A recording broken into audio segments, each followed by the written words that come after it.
Je m'appelle Laurence Cartier. J'ai 31 ans. Pendant 4 ans, j'ai envoyé de l'argent à mes parents tous les mois en silence, sans que personne ne le sache. Puis, un après-midi, au beau milieu d'une réunion de famille bondée, mon père a soudain crié. « Tu n'as envoyé que 60 centimes ?» Tout le monde s'est retourné. Il a reposé son verre avec fracas. « Sienne en envoie 5 000 € par mois. » J'ai répondu doucement. « C'était moi. N'essaie pas de lui voler ce mérite, a lancé ma mère. Alors, j'ai arrêté les virements. Si vous vous êtes déjà senti invisible dans votre propre famille, dites-moi d'où vous me regardez. Et abonnez-vous pour suivre la suite de mon histoire. Je n'avais jamais eu l'intention de devenir le distributeur automatique invisible de la famille. Au début, c'était censé être provisoire, aider à payer l'opération de maman, éviter que la maison ne soit saisie pendant que l'entreprise de papa traversait une mauvaise passe. Chloé, ma sœur, l'enfant modèle de la famille, était entre 2 emplois et moi, je venais d'obtenir une grosse promotion dans une société de gestion financière. Ça me semblait normal d'aider. Mais avec le temps, mes parents ont réécrit l'histoire dans leur tête. Chloé est devenue la sauveuse généreuse. Moi, je suis devenue invisible. Les cartes de fête, les discours d'anniversaire, les hommages sur les réseaux sociaux, tout allait pour elle. Et Chloé, elle, ne les corrigeait jamais. Le moment où papa m'a humilié pour ses 60 centimes, quelque chose a basculé en moi. J'ai arrêté les virements ce jour-là. Je ne l'ai pas dit à voix haute, mais j'ai compris que ce n'était plus seulement une question d'argent. C'était le moment de sortir enfin de l'ombre qu'ils avaient construite autour de moi. Pour comprendre pourquoi cette scène, à la fête d'anniversaire de mariage, m'a frappé si fort, il faut comprendre d'où je viens. Il faut comprendre comment, chez nous, tout semblait toujours pencher du même côté. Comment 1000 petits choix finissaient par transmettre le même message. Chloé d'abord. Laurence se débrouillera. Notre maison, à Tours, se trouvait dans une impasse tranquille bordée de chênes verts qui perdaient leurs feuilles épaisses toute l'année. Papa tondait la pelouse au millimètre. Maman gardait le garage impeccable, même si la moitié était occupée par son atelier de couture, 2 machines, un mannequin, des bocaux remplis de boutons, de la craie de tailleur répandue comme de la poussière pastel. Je me souviens du ronronnement de la machine à coudre le soir. Du bruit qui se mélangeait à la télévision, au lave-vaisselle et aux cigales dehors. Ça avait le goût de la sécurité. Ça ressemblait à l'amour. Mais ça ressemblait aussi à un classement. L'arrivée de Chloé s'était faite dans un tourbillon de surnoms et d'adoration. Mon rayon de soleil, ma petite artiste. Elle avait des cheveux blonds vénitiens et un rire qui faisait se retourner les gens dans les rayons du supermarché. Moi, j'ai été ma chérie, jusqu'à ce que je sois assez grande pour porter les sacs de course. Après ça, je suis devenue ma grande, mon petit bras droit, la fiable. Ces mots ont l'air gentils, mais ils peuvent aussi être une condamnation. Fiable voulait dire que je n'avais pas besoin qu'on me console. Responsable voulait dire que je n'avais pas besoin d'aide. Les souvenirs se mélangent comme un feuilletage d'images. Quand Chloé voulait mes jouets, maman me souriait et disait « Partager, c'est aimer, ma puce. » Montre l'exemple. Quand Chloé a cassé la tête de mon diorama la veille de la foire scientifique de CM2, papa a soupiré. Elle est plus petite, Laurence. Tu aurais dû le mettre dans un endroit plus sûr. Quand nos vêtements devenaient trop petits, les miens passaient naturellement dans l'armoire de Chloé. Quand maman faisait les boutiques, il y avait de nouveaux habits pour Chloé, parce que sur sa petite silhouette, rien ne tombe jamais bien du premier coup. Et moi, je récupérais les vêtements des cousines, parce que l'épargne pour les études ne pousse pas sur les arbres. Nos anniversaires disaient tout. Pour mes 10 ans, j'ai déballé une encyclopédie en plusieurs volumes. C'est utile, tu vas adorer, a dit papa, fier de lui. De l'autre côté de la table, on parlait déjà du cadeau que Chloé espérait pour son prochain anniversaire, un lecteur CD qu'elle réclamait depuis des semaines, comme on parle de la pluie ou du beau temps. Je me souviens avoir hoché la tête, appris par cœur la manière d'avoir l'air reconnaissante, et m'être promis de ne pas pleurer parce qu'on m'offrait quelque chose qui, oui, m'aiderait sûrement. Plus tard dans la nuit, j'ai ouvert le volume des œufs, j'ai passé le doigt sur les lettres dorées, et je me suis dit que c'était sans doute ça, la bonne façon d'être aimé. Mais le souvenir qui me serre encore la gorge, c'est celui du récital de piano. J'avais 13 ans et je m'étais entraînée jusqu'à en avoir les jointures douloureuses, au point de rêver de gamme la nuit. J'avais collé la date du récital sur le frigo et rappelé l'événement à tout le monde si souvent que j'étais devenue une annonce ambulante. Le matin même, Chloé avait un peu de fièvre, à peine 37,7, assez pour obtenir un canapé, une glace à l'eau et la télé. Notre voisine, Madame Petit, avait proposé de la garder 2 heures. Maman a pincé les lèvres. On ne peut pas laisser ta sœur quand elle est malade. Papa a croisé les bras. La famille passe avant tout. J'ai hoché la tête, parce que je hochais toujours la tête. Puis j'ai joué dans un auditorium rempli d'inconnus. J'ai reçu mon diplôme doré avec un sourire de scène, tout en cherchant des yeux les sièges vides où ma famille aurait dû se trouver. Quand je suis rentrée, Chloé était étalée sur le canapé, la bouche bleue à cause d'une glace au raisin, en train de regarder la télévision comme si le monde ne venait pas de m'ouvrir la poitrine. Personne ne m'a demandé comment ça s'était passé. Au lycée, les lignes étaient tracées au marqueur indélébile. J'avais 18 de moyenne, j'étais au conseil des élèves, et je faisais du bénévolat le samedi à l'hôpital. Mes réussites tombaient dans le silence. C'est normal pour toi, Laurence. Pendant ce temps, le 10 sur 20 de Chloé en maths donnait lieu à un milkshake de fête parce que les maths c'est dur. Et un rôle d'une seule réplique dans la pièce du lycée valait un dîner au restaurant en famille parce que regardez comme elle a été courageuse.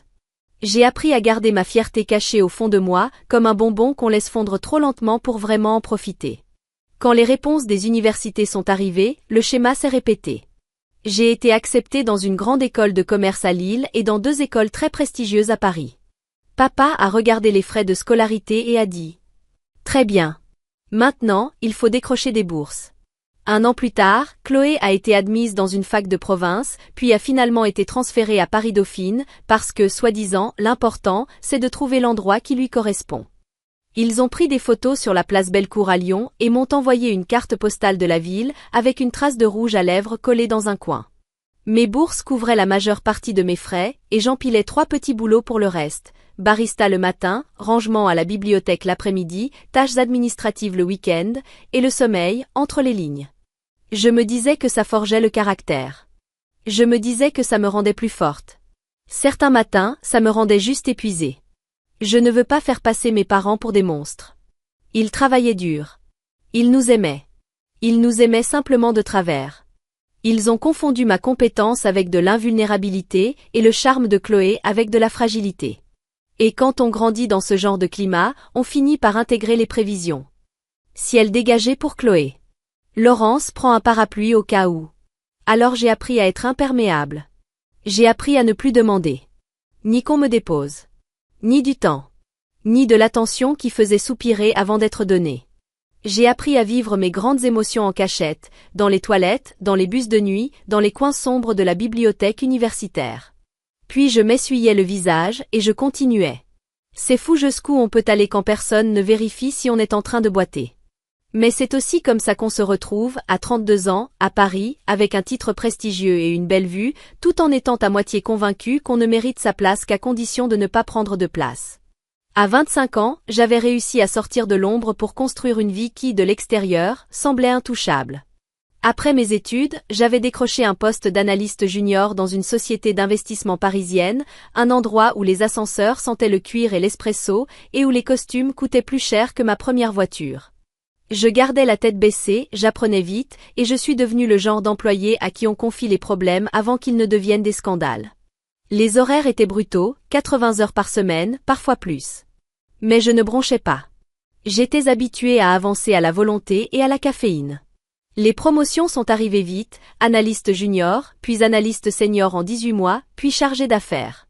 Avant ma 3e année, mon salaire est passé de 70 000 € à plus de 110 000 €, primes comprises, de quoi donner le vertige à la personne que j'étais avant. J'ai quitté mon studio minuscule en banlieue pour un 2 pièces à Paris, avec moulure au plafond et un gardien qui connaissait ma commande de café. Ma relation avec mes parents était devenue cordiale, comme une poignée de mains polies au-dessus d'un gouffre invisible. On s'appelait une fois par mois, des conversations superficielles. Les visites duraient juste le temps nécessaire pour rester correctes. Chloé avait aussi déménagé à Paris, mais dans un tout autre monde. On déjeunait ensemble de temps en temps, mais c'était toujours pareil. Elle parlait de vernissage et de soirées sur les toits. Et moi, je payais l'addition. Elle ne me demandait jamais comment allait mon travail. Et moi, je ne faisais jamais remarquer que son activité de consultante en mode indépendante ressemblait surtout à beaucoup de brunch et très peu de clients. Puis, un après-midi, maman m'a appelé. Ton père a dû réduire ses heures de travail, a-t-elle dit, d'un ton presque banal. Sa tension est trop élevée. Le médecin a insisté. Je me suis redressée. Il va bien? Oui, oui, ça ira, a-t-elle répondu rapidement. Puis la suite est tombée. Avec la baisse de revenus, et Chloé qui avait encore besoin d'aide pour son loyer. C'est un peu compliqué en ce moment. C'était la première fois qu'ils admettaient avoir des difficultés. Je savais que financer les études de Chloé, ses déménagements et ses changements de carrière avaient coûté cher. Mais je pensais qu'ils s'en sortaient. Je les ai imaginés face aux factures, au crédit, à cette tension silencieuse qui finit par déformer les épaules. À quel point c'est compliqué? J'ai demandé. Vous avez des retards? Un silence. On a utilisé la carte pour des frais médicaux le mois dernier, et on a payé le crédit immobilier en retard, mais on va s'en sortir. Tu devrais garder ton argent. J'ai entendu les mots. Mais j'ai surtout entendu ce qu'ils ne disaient pas. Ils ne me demanderaient jamais directement. Comme toujours. Donc c'était à moi de décider. Je veux aider, ai-je dit. Je m'en sors bien. Je peux envoyer quelque chose chaque mois. Oh non, Laurence, vraiment. Le lendemain, j'ai mis en place un virement automatique de 2000 € par mois. Je l'ai simplement intitulé « Soutien familial ». Et j'ai laissé le champ du nom vide. Je ne voulais pas d'une gratitude qui ressemble à une transaction. Je ne voulais pas qu'il change d'attitude à cause de l'argent. Je voulais juste qu'il respire un peu mieux. 6 mois plus tard, après une nouvelle promotion, j'ai augmenté à 5000 €. C'était une grosse part de mon salaire, 30%, mais je pouvais me le permettre. Et l'idée qu'ils puissent rembourser leurs dettes ou réparer un frigo sans stress me donnait une paix étrange. Puis, sans que je m'en rende compte, c'est devenu une habitude. Loyer. Charges. Épargne retraite. 5000 € pour mes parents. Je ne demandais pas comment l'argent était utilisé. Je ne voulais pas savoir. Je me disais que l'anonymat, c'était de l'humilité. Mais c'était aussi une façon d'éviter cette douleur. Réaliser qu'ils pourraient continuer à me voir comme secondaire, même pendant que je les portais. C'était ça, la vérité que je n'avais pas anticipée. J'avais construit une vie où je pouvais porter le poids de ma famille sans ralentir. Mais le poids était toujours là. Et chaque mois, je le soulevais en silence. Avec le recul, il y avait des signes que la vérité finirait par éclater. Mais je ne pensais pas que ça arriverait en pleine fête, sous le regard de 50 personnes. C'était le 35e anniversaire de mariage de mes parents. Ils préparaient cette soirée depuis presque un an. Maman avait assorti les nappes au centre de table fleurie. Papa avait réservé un trio de jazz en live. Comme toujours, Chloé était en charge de toute la partie créative. Depuis des semaines, elle m'appelait pour parler de notre argent, selon ses mots, qui finançait le traiteur et la décoration. Chaque fois qu'elle s'appropriait un argent que je savais provenir de mon compte, je me taisais. Le jour est arrivé, chaud et doré, une soirée parfaite à Tours.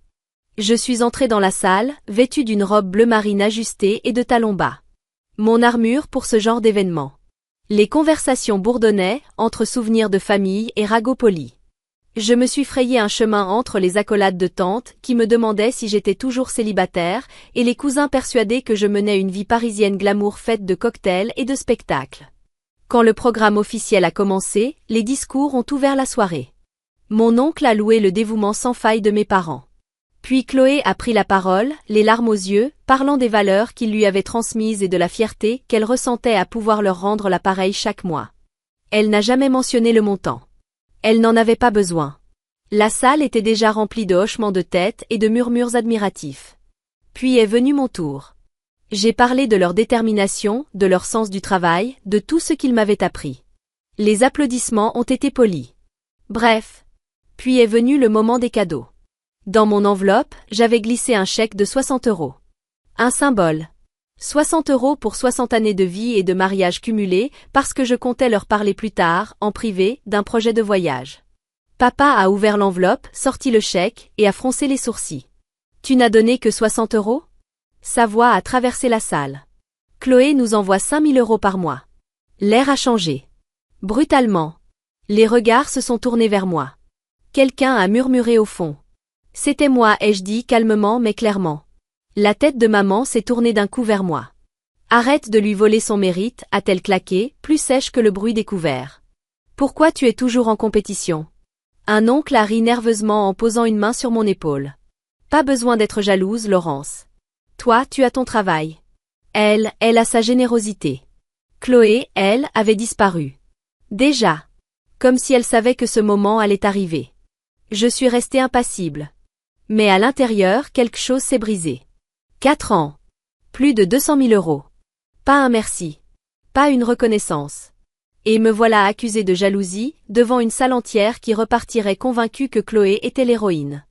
Je me suis excusée. Je suis sortie directement sur le parking. La chaleur du soir m'enveloppait, lourde, immobile. Mon téléphone a vibré. Jennifer, mon ancienne colocataire. Alors, le cirque familial? J'ai tapé. Ils pensent que je leur ai donné 60 € ce soir, tout en croyant que Chloé les soutient avec mon argent depuis des années. Sa réponse a été immédiate. Et maintenant? Un calme étrange m'a envahi. Comme juste avant de plonger. J'arrête les virements. Tous. Entre deux voitures garées, j'ai ouvert mon application bancaire. J'ai annulé le virement automatique. J'ai regardé la confirmation s'afficher. 4 ans de silence et de sacrifice, coupés en moins d'1 minute. Et pour la première fois depuis longtemps. Je pouvais respirer. Il a fallu 32 jours pour que les conséquences me rattrapent. J'étais dans mon appartement parisien, un samedi matin, café à la main, la ville encore à moitié endormie derrière la fenêtre, quand mon téléphone a affiché le numéro de mes parents. J'ai failli ne pas répondre. Presque. Allô, Laurence. La voix de papa était tendue. Contrôlée. Comment tu vas? Ça va. Et vous? Un silence. On est inquiet. Il y a un problème avec le virement mensuel de Chloé. Même après tout ça. Il pensait toujours que ça venait d'elle. C'est étrange, ai-je dit calmement. Vous lui avez demandé? Oui. Elle dit que c'est sûrement une erreur bancaire, mais ça fait 2 semaines. On comptait sur cet argent. J'ai pris une inspiration lente. Papa, cet argent n'a jamais été envoyé par Chloé. C'était moi. Pendant 4 ans. Un silence. Net. Je pouvais entendre le bourdonnement de mon réfrigérateur. Ce n'est pas drôle, Laurence. Pourquoi dire une chose pareille sur ta sœur? Ce n'est pas une blague. Je peux le prouver. Tous les virements venaient de mon compte. 2 000 € au début, puis 5 000 € après ma promotion. J'ai toutes les preuves. C'est ridicule, a-t-il coupé, agacé. Tu es jalouse à ce point pour inventer ça? Son incrédulité m'a frappé plus fort que prévu. C'était exactement ce que j'avais évité pendant toutes ces années de silence. Mais cette fois, je n'ai pas reculé. Regarde tes relevés bancaires. Le compte se termine par 4 736. C'est le mien. J'ai raccroché avant qu'il ne réponde. Puis je me suis assise, j'ai ouvert mon ordinateur, rassemblé mes relevés, confirmation de virement, capture de l'annulation, et je lui ai tout envoyé. 4 ans de preuves. Quelques heures plus tard, mon téléphone a sonné de nouveau. Cette fois, c'était maman. Pas de bonjour. Comment as-tu pu faire ça à ta sœur? Pardon? Elle nous a tout expliqué. Tu es jalouse depuis des années. Et maintenant que tout va bien pour elle, tu essaies de la faire passer pour une menteuse. Tu as regardé les documents que j'ai envoyés? Les documents, ça se falsifie. Nous, on connaît Chloé. Elle ne nous mentirait jamais. Le rire qui m'est monté à la gorge n'avait rien d'amusé. Maman, appelle la banque. Demande-leur directement. On ne va pas mêler des inconnus à des affaires de famille, a-t-elle répondu sèchement. Chloé a expliqué que tu faisais transiter l'argent par ton compte pour des raisons fiscales. Ça ne fonctionne pas comme ça. Et je risquerais de perdre mon agrément professionnel si je faisais une chose pareille. Sa voix s'est durcie. Elle dit que tu avais accepté de l'aider. Que tu étais enfin une sœur présente. J'ai raccroché sans dire au revoir. Cette nuit-là, je n'ai presque pas dormi. Pas à cause de la culpabilité. Ça, c'était derrière moi depuis longtemps. Mais à cause de cette douleur brute, comprendre que la vérité n'avait nulle part où se poser dans une famille construite sur le favoritisme. 3 jours plus tard, mon téléphone a sonné. Papa. Cette fois, sa voix était plus basse. On a appelé la banque. Ils ont confirmé que c'était ton compte. Je n'ai rien dit. On a parlé à Chloé. Elle a avoué. Elle est sans emploi depuis 8 mois. Son travail dans la mode n'a jamais vraiment existé. Ce n'était pas une victoire. C'était plus lourd que ça. Je ne reprendrai pas les virements, ai-je dit. Pas avant qu'on ait une vraie conversation. Tous. En face à face. Il n'a pas discuté. Tu peux venir à Tours ce week-end? Et comme ça, la rencontre a été fixée. Celle que j'avais évitée toute ma vie. Je suis arrivée à Tours un vendredi soir, avec une petite valise et l'estomac noué. Cette fois, je n'ai pas pris d'hôtel. Je suis restée chez mes parents. Quitte à rouvrir des décennies de blessures, autant ne pas se cacher derrière un terrain neutre. L'atmosphère était tendue dès mon entrée. Maman s'agitait en cuisine sans vraiment me regarder. Papa est sorti brièvement de son bureau pour me saluer, puis a disparu. Chloé est arrivée en dernier. Suffisamment tard pour montrer qu'elle aurait préféré être ailleurs. Les yeux rouges. Le mascara coulé. Le dîner a été pesant. Le bruit des couverts couvrait presque les conversations. Tout était superficiel, la météo, la circulation, la nouvelle clôture des voisins. Pas un mot sur la raison de ma présence. Quand les assiettes ont été débarrassées, j'ai posé ma serviette. On doit parler. Papa a hoché la tête. Salon. Dans 5 minutes. Nous avons pris place comme des pièces sur un échiquier. Mes parents sur le canapé. Chloé au bord du pouf. Moi en face. L'air était lourd. Je pense qu'on doit commencer par le problème principal, ai-je dit. Chloé s'est attribué de l'argent que j'envoie depuis 4 ans. Je veux comprendre pourquoi. Chloé fixait ses mains. Je ne l'avais pas prévu, a-t-elle murmuré. Quand le premier virement est arrivé, ils ont pensé que c'était moi. J'avais parlé d'aider un jour, et ils étaient tellement fiers. Elle a relevé les yeux. Pour une fois, ils me regardaient comme ils t'ont toujours regardé. Comment ça? Avec respect. Avec admiration. Comme si je comptais. Sa voix s'est brisée. Je voulais leur dire la vérité, mais le mois suivant est arrivé, puis le suivant, et j'ai commencé à me dire que si je faisais semblant assez longtemps, ça deviendrait réel. J'ai laissé le silence s'installer. Chloé, ils t'ont toujours regardé comme quelqu'un qui compte. C'est juste que tu ne le voyais pas. Ce n'est pas comme ça que je l'ai vécu, a-t-elle répondu en larmes. J'ai toujours été la drôle, la petite, mais jamais suffisante par moi-même. Et toi, tu étais l'intelligente, la brillante, celle dont ils étaient fiers. Je me suis tournée vers mes parents. Vous entendez? Elle se sent insuffisante. Et moi, j'ai passé ma vie à me sentir invisible. Ce n'est pas un hasard. Ce sont les rôles que vous nous avez donnés.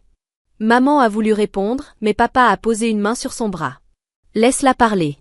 Alors j'ai parlé. Du récital de piano. Des anniversaires sans saveur. Des remises de diplômes éclipsés. De tout ce que j'avais appris à faire seule. Pas par choix. Par nécessité. Quand j'ai terminé, le silence était total. Tu as raison, a dit papa enfin. On t'a laissé tomber. Pas parce qu'on ne t'aimait pas, mais parce qu'on pensait que tu n'avais pas besoin de nous. La voix de maman tremblait. On s'est trompé. On t'a fait te sentir non aimée, et on a empêché Chloé de devenir indépendante. J'ai hoché la tête. Voilà ce qui va se passer. Je ne reprendrai pas les virements mensuels. Je vous aiderai à faire un budget. Et en cas de vraie urgence, je serai là. Mais ça. J'ai désigné la pièce.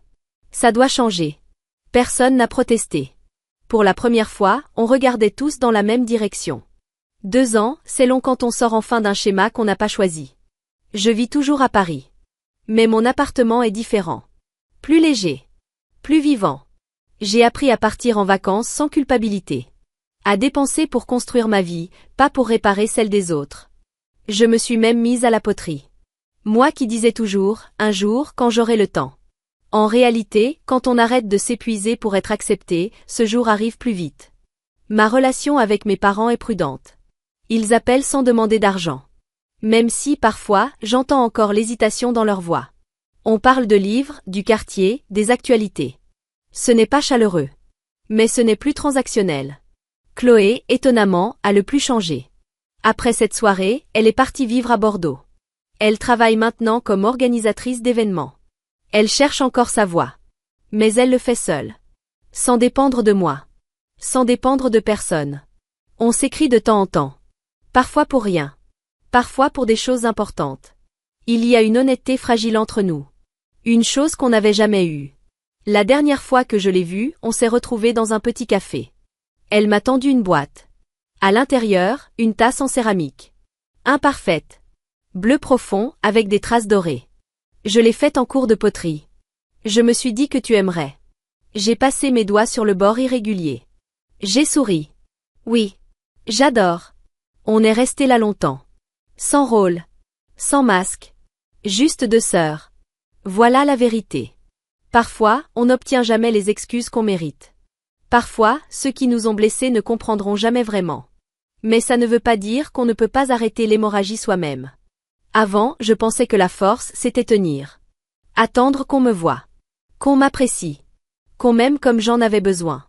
Aujourd'hui, je sais que la force, c'est savoir quand lâcher la corde. Et peut-être la chose la plus importante. Le silence peut être une prison. Mais aussi une clé. Je suis restée silencieuse pendant 4 ans, parce que je pensais que parler ferait de moi la méchante. and I got so bored, I couldn't play it. I was trying to play for my friends who played it before, but I couldn't. I could not get through it. It was so boring. If you do GTA, you gotta do RP. That's what I'm saying. It's an RP game. Have you played CS? No, but let me add that to the list. I played some of it. All these games I've touched, no, not all of them. I've touched these games at least once in my life, and this one, but I've never touched Fortnite or Dota. I don't know what this is. ADHD brain confirmed. Wait, why? Did I do something wrong? She inflicts her Sykkuno impression in RP. Thank you for the follow. Wait! Oh my god, should I? Wait! I'll make my GTA character look exactly like Sykkuno's GTA character. Okay, no, and then RP as a female Sykkuno. Oh, I'm on Val about you. Oh my god. Hi, Shay. Wait! There we go. Wait, Shay type. Wait, Shay type. Shay type. Okay, yay! Perfect. Oh my god. Yay! I can't believe. Oh my god. Hi! Everyone playing Val right now. We hopping on Don't Scream Together. Is that a game? What's Don't Scream Together? What the hell is this? Simulation? Pitch black forest where you and friends explore camcorders. Ooh! Okay, wait. I'll ask for scary game suggestions another time. I need co-op games as well, but I need people to play that with, so I don't think I can do that. You can't make noise or the game restarts. That's impossible challenge for me. What the hell? That's so scary. Oh, Split Fiction is super fun. I played that before. I played that when it came out, like right away. I played these games. I played It Takes Two like 3 times, and Split Fiction I played once, or like 1.5 times. Oh my god. And that was before I streamed. Backrooms co-op. Oh my god, I've also tried that. That was also scary. I can't do that though. I'm down to play a different one. A Way Out is made by the same developers. Oh yeah, I've heard of that.